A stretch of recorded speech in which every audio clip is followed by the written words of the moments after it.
So let us continue with the third step here. Only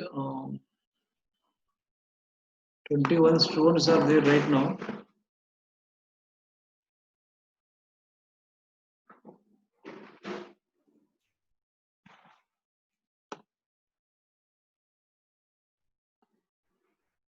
So this depth of footing from one-way shear criteria is important because usually in case of footings, we have seen in RCC also, see the depth is governed by one-way shear only, not by bending moment. For example, in design of beams and slabs, the depth of the beam or slab is governed by bending moment. Bending moment is the critical, not shear is critical, therefore depth calculations. So whenever we calculate the depth in beam and slabs, usually, as you know, the governing factor is bending moment. But in case of footing, that is not going to happen. Usually, the depth of footing is governed by one-way shear criteria because this one-way shear is giving more value of depth than the bending moment. It means if you decide the depth based on maximum bending moment, that depth will not be sufficient to resist the one-way shear. That is why what I have done in textbooks, they start with bending moment criteria and they find out the depth and they say this will not be sufficient, I will add 200 mm. I am not doing like that. I am checking it for a one-way shear first because I know that in footings, one-way shear is the criteria which gives more depth. So let us see this one here. Let us see this one. I'll go to the next page. Observe here.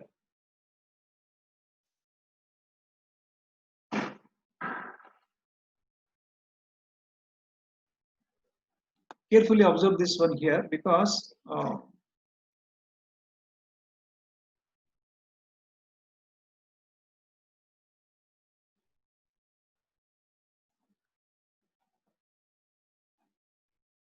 actually the procedure is almost similar to isolated footing design here. Now observe here. Now what I have done,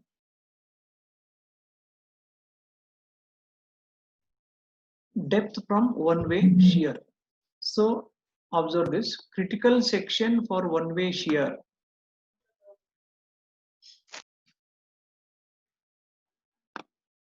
Just read this one.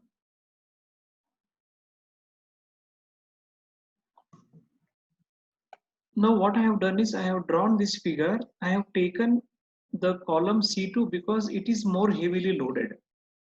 Why I have taken this side? Because whichever column which is heavily loaded, that column must be taken for this calculation. Now 0.5 by 0.5 is the column size.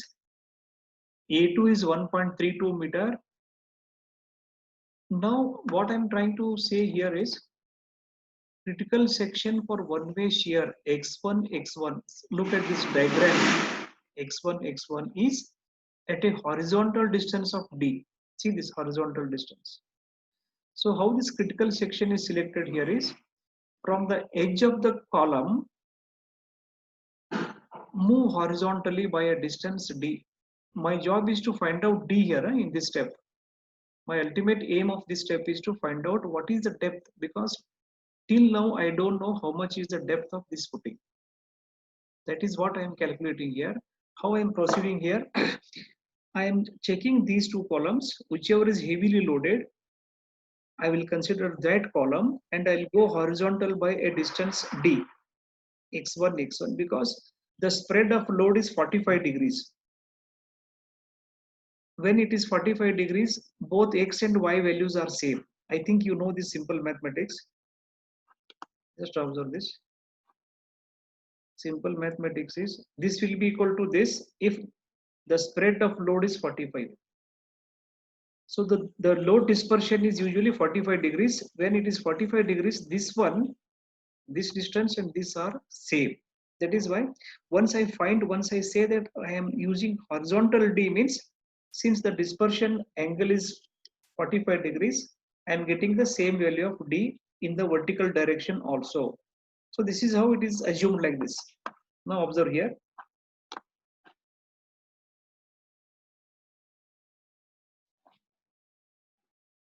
Okay. So first step is select x1 at a distance of d from the edge of the column which is heavily loaded. Here it is 800, this side it is 500, so 800 column is chosen. Now what I will do, SF at critical section x1. So SF at critical section x1. Observe here. Now what I will do, from I'll consider the right side of x1 here. Just see this. This is x1 here, x1 line. Right side is 800 kN and part of UDL is there. So what is the definition of shear force? Consider either left or right part of the section, add the forces with respect to sign conventions. So this is 800 is there, upward UDL is there. So I need to consider only these two and find out the expression for shear force. So V is equal to 800. What is this 800? Just observe this. Just observe this one. Which formula you should look at carefully. I'm showing you. Very important is this. Very important is this equation. Try to follow this. V is equal to 800. 800 is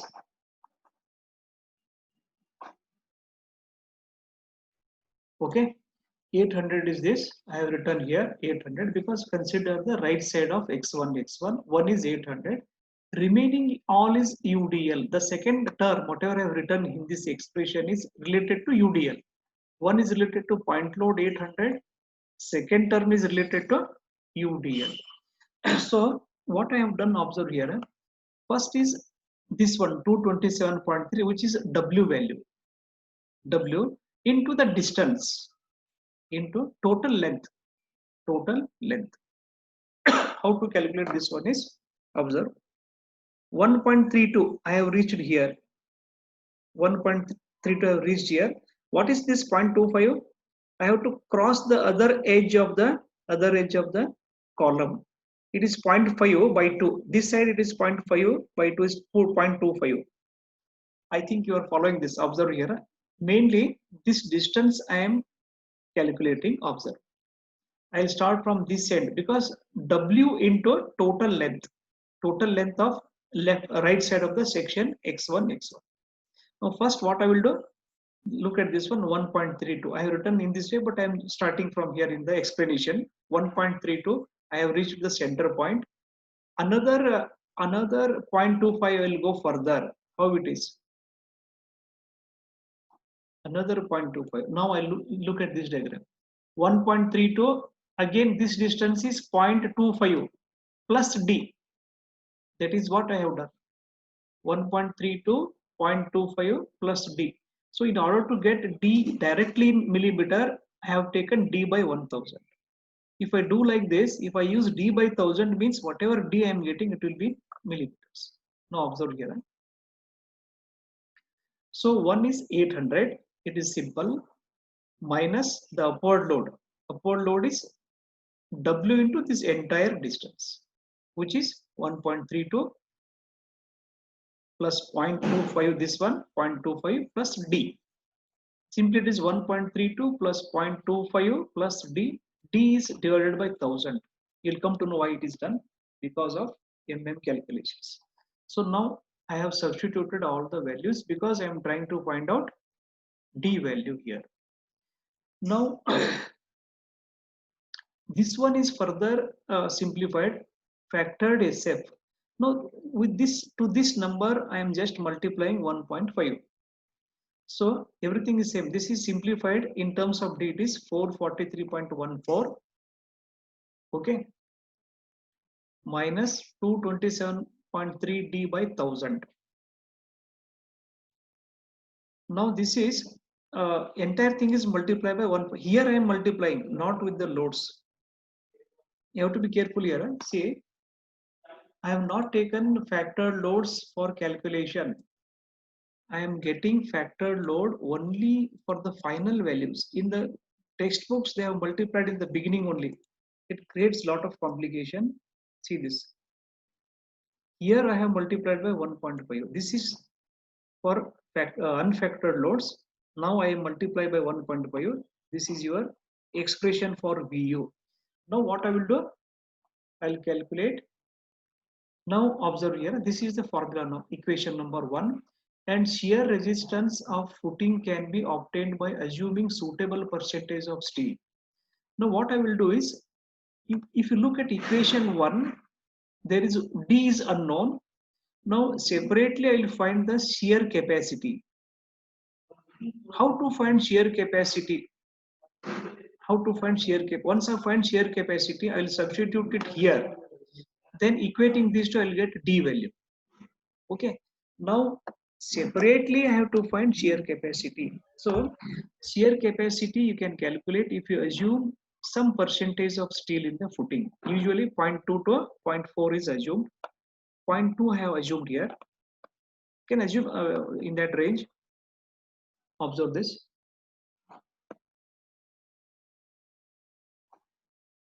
Observe this one. I have assumed 0.2. Now I am assuming 0.2% of steel will be there in footing. Now referring table 19 of IS 456 for 0.2, I will find TOSI value. You have to assume, you should not interpolate there. You should assume a number for which TOSI is available already. Don't assume some value and try to interpolate, it is a waste of time. I assumed 0.2 because TOSI is directly available. I cannot say I'll use 0.21, 2. Again, I have to interpolate. Start with 0.2, no problem. 0.2 steel from this table corresponding to 0.2% steel, TOSI is 0.32. Now the shear resistance VU is equal to TOSI into BD. So 0.32 is TOSI, B is 2000. Width of the footing is in plan is 2000 into D as it is. Okay. Now equating equations 1 and 2. Now finally we have reached here. See this equation, shear resistance is TOSI BD. This one is equation 2. TOSI BD shear resistance or shear capacity. So the shear capacity, whatever I got it here, 0.43D, that is 0.32 times 2000 into D. This is equation 2. I am going to substitute here. Is it clear this one? Now shear capacity and actual shear forces are equated. Shear capacity of how much is the shear capacity of the footing and what is the actual shear force acting on the footing I have calculated. I am going to equate these two. The concept is very simple. It is on one side shear, this one is there, shear capacity is there. On the other side, actual shear force produced at the section x1 is there. By doing like this, you will get, means equating 1 and 2, you are going to get equation which is in terms of D. So ultimately, see what is done here is, the concept is find out the shear force at section x1, find out the shear capacity assuming 0.2% steel, equate these two, both are having D as unknowns. Now let us go to page number 7.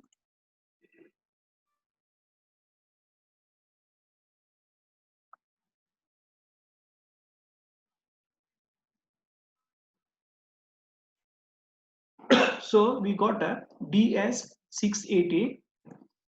Then capital D, I have used 60 mm. See, remember here, it should be more than 50 mm, that's all. Somebody can use 50 or 60, it is not going to matter. See that it is more than 50 mm. So 680, I got it D by equating shear force with shear capacity. So shear force is calculated by the loading diagram. Shear capacity is calculated by assuming 0.2% steel, referring table 19. So these two are equated, 680. Then I will add cover, effective cover 60 mm. 680 plus 60 is 740 mm. Capital D is 740. Okay. So, considering one-way shear, I am able to say that the depth requirement to resist one-way shear is 740 mm total depth. Small d is 680. Now let us see. Let us check this one.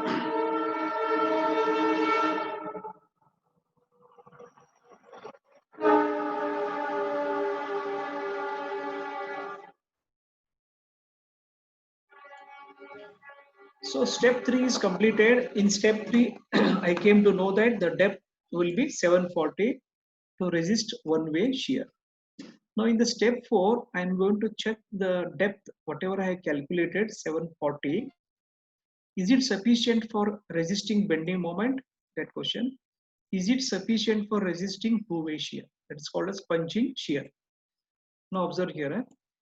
Step number 3, depth is calculated. That depth is checked for these two criteria. One is whether this depth will be sufficient to resist bending moment, whether this depth is sufficient to resist punching shear.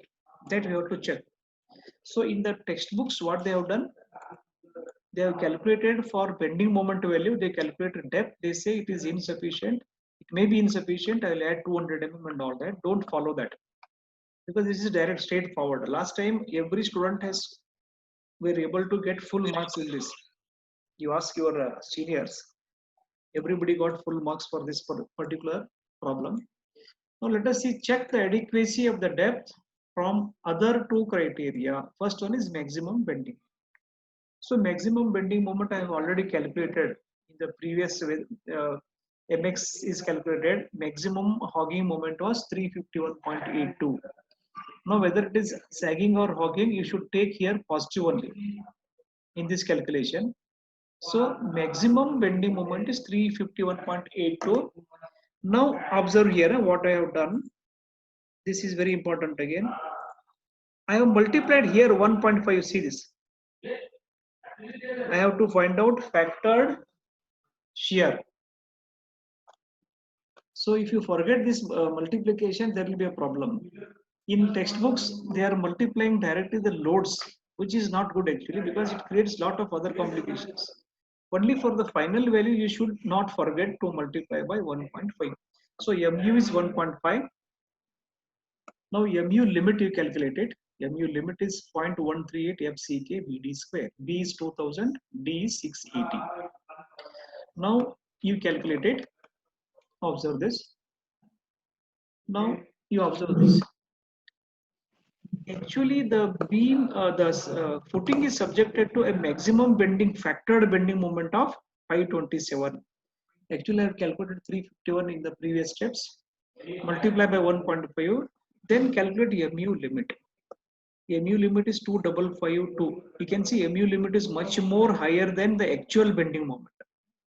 It means the footing has the capacity to resist 2552, whereas it is actually subjected to only 527. It means depth is adequate. Depth is adequate. But if your depth is based on bending moment, if you calculate D like this, it will be very small, which will fail in one-way shear. That is why, even though now I can say, you may feel that see this value is very high, mu limit, whereas actual bending moment is very less. Whether the section will be uneconomical or whatever. But if I try to reduce the depth considering the bending moment criteria, it will fail in one-way shear. So don't worry about these values. This value is much more higher. That means the moment carrying capacity is 2552, whereas it is actually subjected to 527.7. It means the depth is adequate. The depth provided is adequate because I used 680 in D square. That is why I'm getting this value. Okay, so it means since mu limit is higher than mu, it is a singly reinforced footing as well as depth is sufficient. So from two-way shear. Now again, two-way shear, what I have done, I have taken a column which is more heavily loaded. If C1 is more than C2 load, if the load coming on C1 is more, that time I should consider that column. In the examination, you will be careful. Whichever column which is more heavily loaded, that should be taken for two-way shear calculations. Now, This is also important to observe here. Same procedure is followed in isolated footing also. If you have forgotten, carefully observe. Now see this one. What I have done here is I have selected a section like this PQRS, two-way shear or punching shear. Now PQRS is one section which is at a distance of d by 2 all round. So 0.5 by 0.5, then you go this side d by 2, this side d by 2, all round d by 2 you go there and form this critical section PQRS. Okay, from this one I have to find out the punching shear. Now what happens is, how do you understand punching shear is, let us imagine the footing is very small, it has a very small thickness. 680 mm is required. I have provided only 100 mm. I have provided only 100 mm. Since the thickness is very less, the column will punch. It will go inside. It will just like punching this one. It will go inside only now because the footing thickness is very small. 680 is requirement. I am providing 100 mm. Now, if that is done, how the failure due to punching shear takes place? You observe this column 0.5 by 0.5 along with PQRS. This entire there will be a hole is punched, entire thing will go inside. So the hole of size PQRS, it means column and a part of the footing will be taken inside and it goes inside, punching the hole. So it is called as punching shear if the thickness is not sufficient. Now you can see here small d, capital D here. Now observe here, critical section for two-way shear is PQRS. PQRS. How this PQRS dotted line is drawn? So what is the size of this PQRS now? PQRS size is D by 2 this side, D by 2 means D plus 0.5. PQ is, what is the dimension of PQ? D plus 0.5. QR is also D plus 0.5 because it is a square column. So the length QR and PQ, this is a square now because column is square. So PQ is D by 2 this side, D by 2 this side, which is kept a small d. D plus 0.5, D plus 0.5 is the dimension of the rectangle PQRS. So critical section for two-way shear is PQRS at a distance d by 2 from the column edges as shown. What is the condition? T punching. Punching shear should be less than the permissible punching shear stress, which is 0.25 times FCK as per the code book. So you should calculate this T punching. You should calculate this one. If T punching is less than the permissible, which is 0.25 FCK, the depth provided is sufficient.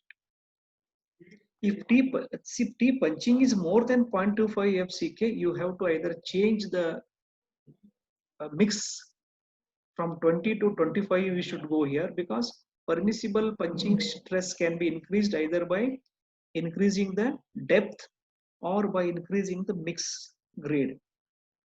FCK is 20. So 0.25 into root of 20 value you have to calculate. If it is less, I will go for M25 or M30 like that. One more option is I have to change the depth. So let us see that one. Let us calculate. This one is very simple here. 0.25 into square root of 20. This side is very easy to calculate. Direct it is T punching. T punching is there in next page. Is it clear this one? What I am doing? How to understand two-way shear?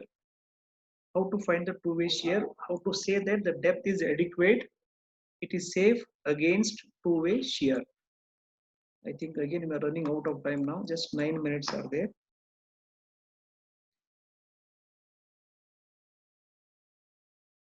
Now observe this one.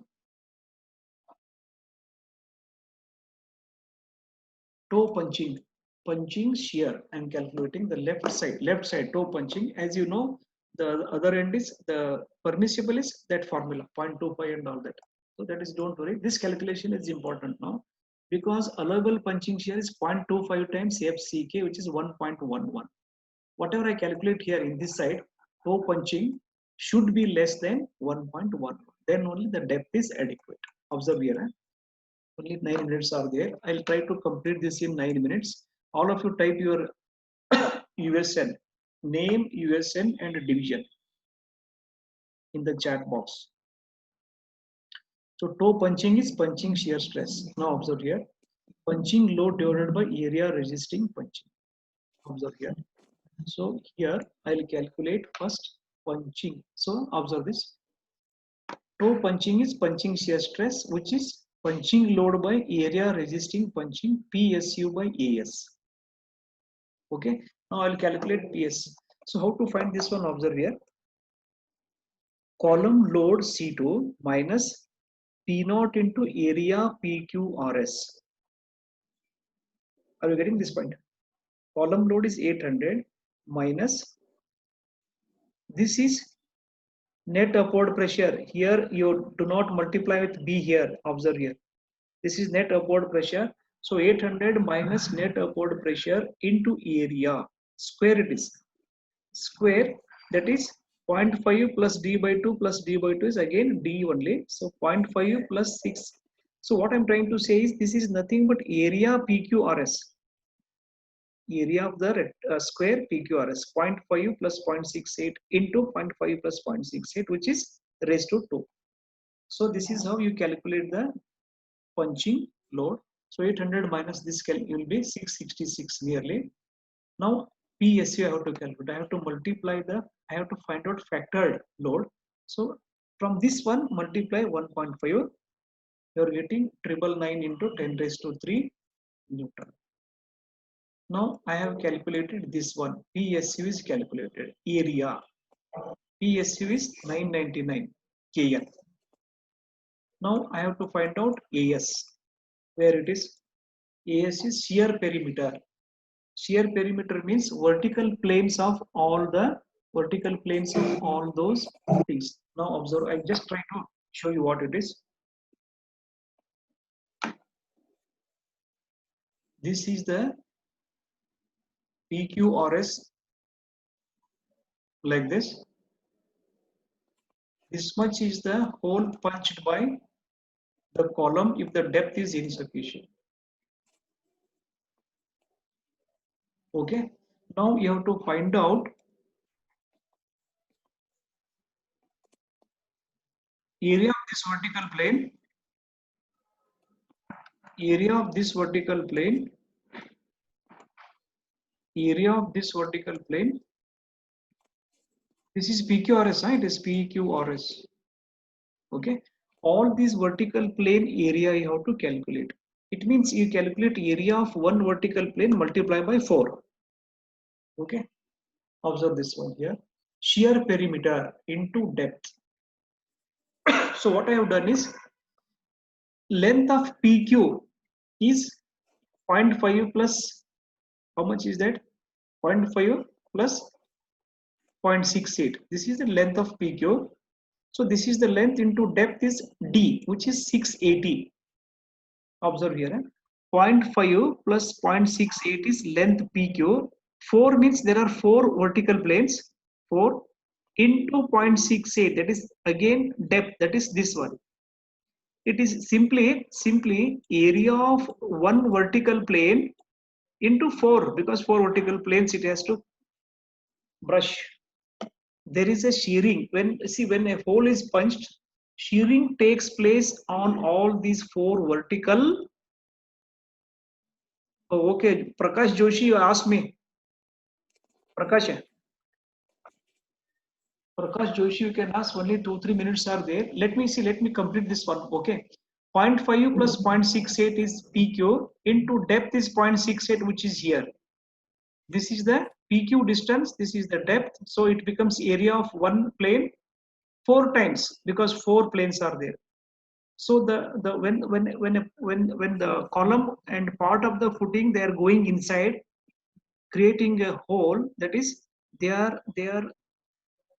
there is a shear resistance is offered by all these 4 planes. So from this one I got area is 3.221 into 10 raised to 6. Now observe here. Now what I have done, toe punching, it is PSU by area. See this, PSU by area. Toe punching I got it as PSU by area. Now area and PSU I have calculated separately. Now I got toe punching as 0.31, which is less than 1.1, which is less than 1.1. So allowable punching shear is 1.11. Actual punching that is taking place, is 0.31. Allowable is 1.11. So what it shows, allowable is more than actual punching shear, so the depth is adequate. I can say the depth is adequate.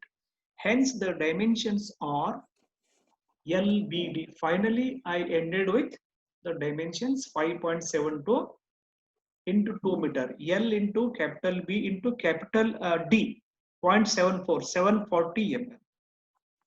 680 plus 60, 740 mm. So this is the end of step number 4.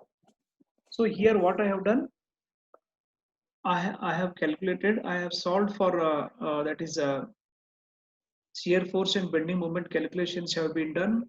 Points of contraflexure, point of maximum bending moment is calculated, and finally we are able to find out the depth by one-way shear, and that depth is checked against bending moment and two-way shear. So like this, at the end of step number 4, we have reached this stage now. I know the dimensions of the footing, complete dimensions, L, B, D. So next what I will do, reinforcement. These calculations are not difficult. These are simple calculations are there. So simply what I am doing, 351 in the bending moment diagram, this was the maximum bending moment corresponding to 0 shear. Multiply by 1.5, I am getting 526.8.